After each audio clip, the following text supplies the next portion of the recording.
What's the difference between a syndication network and an RYS stack? Syndication network via IFTTT looks like a great way to push new content out. Not sure what an RYS stack is or how it works in conjunction with syndication networks. Can you explain?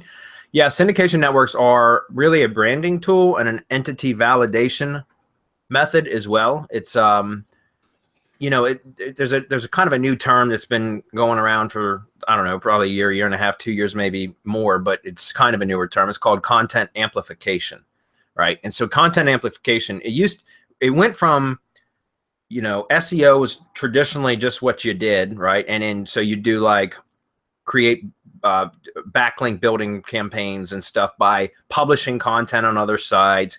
Then there was guest publishing, and then it became guest posting, and then the buzzword became content marketing.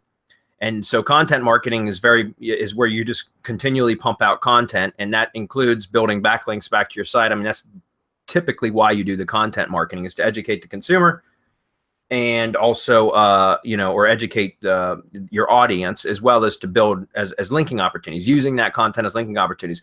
Well, then that became somewhat saturated, so content amplification came out, right? And that's basically where you can publish content and then have it picked up and syndicated and shared via social media, Web 2.0, sites, picked up and published on other people's sites as republished guest posts, that kind of stuff.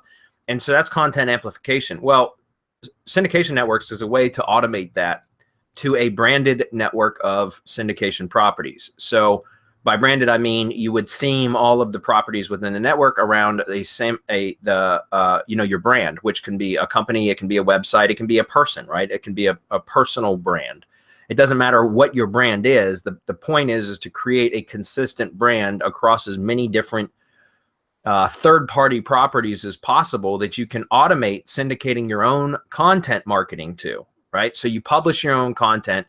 The syndication networks take care of automatically pushing the content and republishing them to those different websites and Web 2 sites, social media sites, that kind of stuff. And then it builds, there's an SEO component that's automatic, which is the building of backlinks and social signals and bookmarks and such.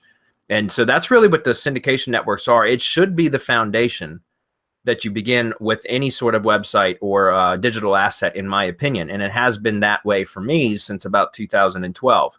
And that's basically what the foundation of what we teach is built upon the syndication network as really the bedrock of everything else that we do.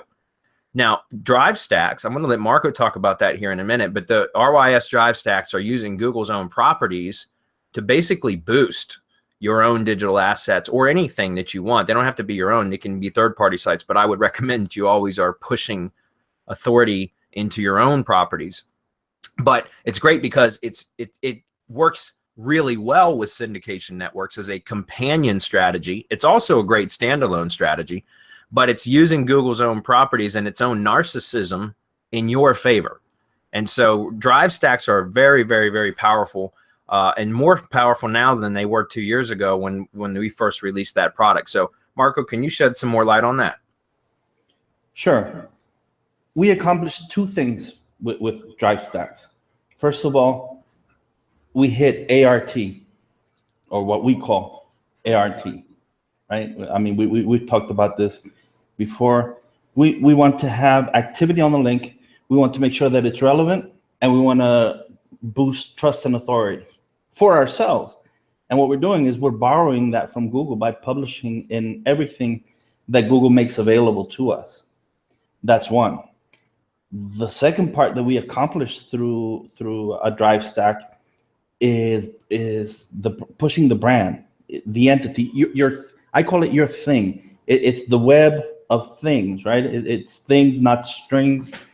So Google is looking for entities, and the better that your brand is announced on the internet as a thing, rather than just something that's standing alone in digital space and doing nothing, the more that you push this entity at Google and throw it in Google's face and say, here I am, this is who I am, and you just do it over and over and over and over until Google says, okay, we get it, we need to rank you, and they do. And when they do, and you hit those top spots, it's almost unmovable. So you actually have two. I mean, for simplification, It's 2 algorithms. We're actually targeting about 5 through drive stacks. And that's what we're doing. We're after triggering the positive things that can happen to you with Google, rather than going after the negative things that can happen, right? Having someone red flag your website, having someone do a manual review, having someone come in and say, okay, no, this isn't happening. We're going to de-index this. So we try to avoid all that, and we teach how to avoid all that inside RYS Reloaded. But I mean, if there's a big difference. One, it amplifies, right? The IFTTT, as you said, amplifies the content, and it accomplishes some entity validation. Through drive stacks, we throw everything at Google all at once. I mean, we just shove stuff. I can say shit. We shove shit down Google's throat, and we make them like it. There you go. Now, I like that you said shove shit down Google's throat. And I mean, it's funny because that's what we said. You use Google's own narcissism against itself, which is great. It's very, very powerful. So definitely check out both of them. But again, I think syndication networks should be basically required. I mean, I've been doing a lot of testing recently with local stuff, with press releases, without even building syndication networks, and I'm having some success with that, which is very interesting because it's just been part of my overall strategy for 5 years now, or going on 6 years. So it's really interesting. But so if able to achieve results without them, and I know from almost 6 years of practice and experience of using them and being able to produce results, then combining those two strategies and the RYS drive stacks as well, it's like you got a 1, 2, 3 punch combo there that is just incredibly powerful. And so we're going to be doing some more training on that in the coming weeks or months, and we'll talk about it then. Okay. So thanks, Marco.